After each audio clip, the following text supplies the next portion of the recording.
protests have become a topic of intense conversation, and it's clear that there is a lot of anger and confusion surrounding these events. But we have to ask ourselves, how big is the problem really? Much of the chaos we see online is performative, staged for social media.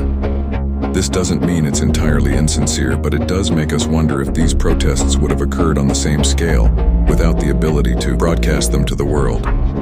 Interestingly, smartphones and social media seem to be driving us crazy more than any other issue, even the protests about the war in Gaza.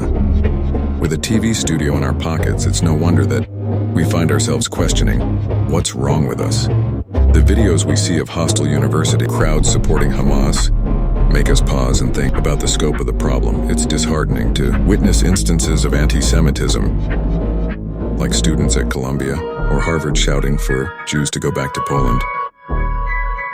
Clearly, university policies on protests have been violated. It's essential to address these issues head-on.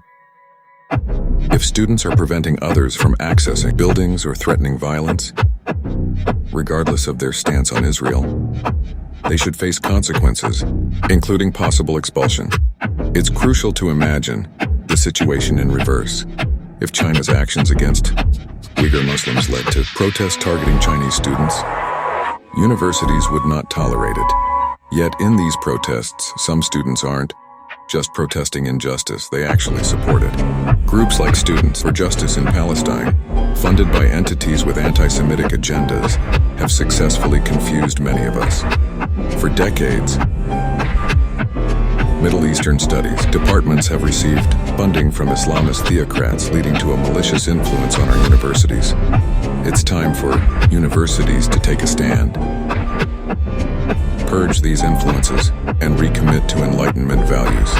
Those that do will gain immense support and reputation in doing so. The anti-Semitism present on campuses is merely a symptom of a deeper issue: the hatred of Western civilization and the clash between the West and radical Islam.